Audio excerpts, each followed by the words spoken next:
네, 안녕하세요. 대치동 영어 강사 박세진입니다. 여러분들이 그 영어 실력을 높이기 위해서 수능 영어에서 실력을 높이기 위해서 무엇을 하면 좋은지에 대한 개괄적인 설명을 좀 드려보고자 합니다. 이전에 그 비슷한 영상을 만든 적이 있었는데 그럼에도 제가 이거를 조금 더 가다듬어서 말씀을 드려야겠다라고 생각하는 이유는 지금 시기적으로 그게 더 중요한 시기다라고 판단이 되어져서입니다. 지금 이 영상을 찍는 날짜는 6월 달입니다. 그래서 6월 달이라서 1년의 반 정도 지난 것 같은 그런 느낌이죠. 이제 한 140여일 정도 이제 수능을 남겨두고 있는 시점이기도 한데, 이 시점에서 여러분들이 잘못 선택하시면 안 되는 것이 있습니다. 그건 바로 이제 모의고사를 곧바로 풀기 시작한다라고 하는 점이라고 볼 수가 있어요. 얼마 전에 육모가 있었는데 6월 평가원 모의고사에서 여러분들의 그 결과에 있어서 만약에 특정 문제 유형에서 오답이 주로 많이 나온 것이 있다라고 하면은 그 유형을 먼저 살펴보시기를 권합니다. 이번에 육모의 특징이 뭐였습니까? 정말 뾰족뾰족한 시험이었어요. 이 뾰족뾰족한 시험이었다라고 하는 것은 이제는 내신처럼 수능을 공부해야 하나라는 생각을 가지게 했다는 것인데요. 그런데 우리가 내신을 공부할 때 어떻게 하십니까? 각 문제 유형별로 먼저 공부를 하시고 나서 총체적인 파이널 연습을 하지 않습니까? 근데 수능을 공부하시면서는 너무 모의고사를 먼저 시작하시는 분들이 많으신 것 같아요. 모의고사는 그냥 여러 문제 유형을 모아놓은 정말 모의고사에 불과합니다. 모의고사를 많이 푼다고 해서 여러분들의 각 문제 유형별 정답률이 절대 올라가지 않을 거예요. 만약 그런 모의고사를 그냥 엔제 형식으로 많이 풀어서 점수가 올라간다면 그분은 정말 뛰어난 실력을 이미 가지고 있으신 분 같고 센스가 되게 좋으신 분일 것 같아요. 문제 해석 능력을 잘 갖추고 계신 분이라는 증거겠죠. 근데 그런 분을 만나는 것이 1년에 한 번 보는 것도 쉽지가 않습니다. 거의 못 만납니다.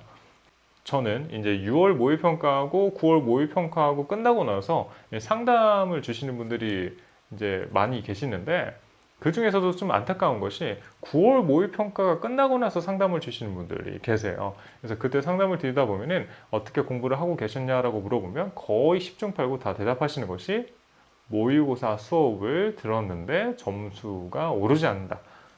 뭐 내지는 오히려 점수가 떨어진다라는 말씀을 하시는 경우가 열이면은 8분, 9분이 그렇게 말씀하십니다. 그럼 제가 이제 되묻는 거죠. 그럼 문제 유형별 수업을 들으셨냐? 그래서 안 들으신 분은 또 없어요. 그럼 제가 물어보죠. 그럼 문제 유형별로 정답률을 95% 이상 맞을 수 있는지, 그렇게 연습을 해오고 있는지를 물어봅니다. 그러면 거기에서 대답이 잘 나오지 않습니다. 우리가 문법이면 문법, 어휘면 어휘, 그리고 빈칸, 순서, 삽입마다 문제를 만드는 방법이 있어요. 그럼 문제를 만들 때 일어나는 현상이 있을 것이고 그 현상을 공부하면 문제를 푸는 방법을 학생들이 알게 되는 겁니다. 그 방법을 익히고 연습을 해서 각 문제 유형별로 정답률을 95% 이상 끌어올리셔야 돼요.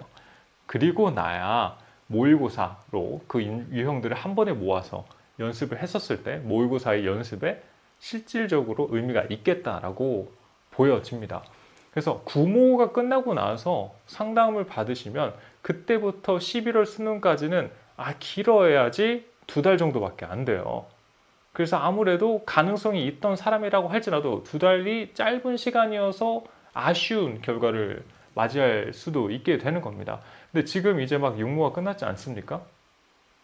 다음 주면 이제 다다음 주 다다음 주면 이제 7월 첫째 주가 되면서 육모에 대한 결과를 학생분들이 성적표를 받아보실 수 있을 것 같아요. 생각해 보십시오. 이번 육모에서 내가 문제 유형별로 정답률을 90%, 95% 이상 올릴 수 있었던 사람인 건지, 나는 그게 가능한 사람인 건지, 그래서 모의고사 연습이 지금 연습이 돼서 나에게 실질적인 도움을 줄 수 있을 것 같은지를 따져보시기 바랍니다. 그게 아니시라면 지금 모의고사를 푸는 거는 시간을 낭비하는 거고 마치 공부를 한 것과 같은 만족감만 주게 될 뿐일 겁니다. 학부모님들은 생각하십니다. 우리 자녀가 학원에 가서 모의고사를 푸니까 공부를 하고 있겠구나 라는 생각을 하실 겁니다. 자, 학생 당사자도 생각할 겁니다. 내가 일주일에 모의고사 이렇게 풀고 있다.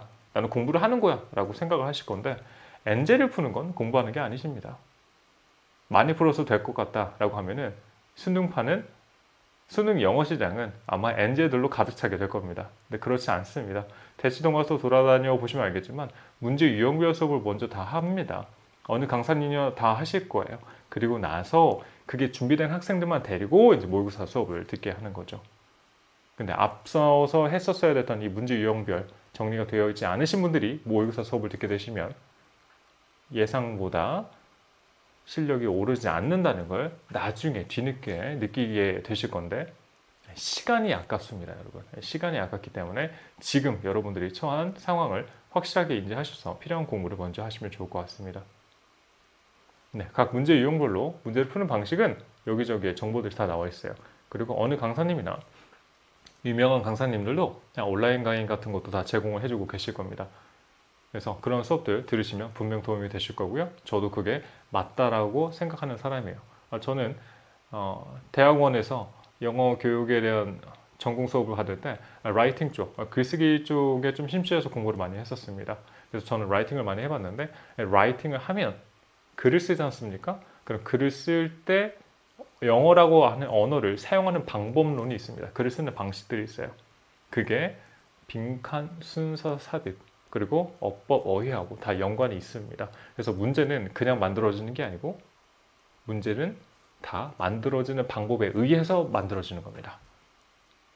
네, 말인즉슨 푸는 방법이 당연히 있을 수밖에 없다는 겁니다.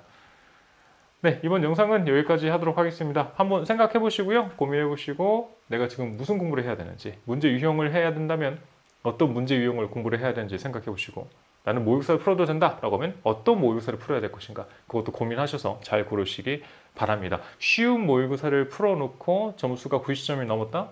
그건 1등급의 의미가 없는 거예요.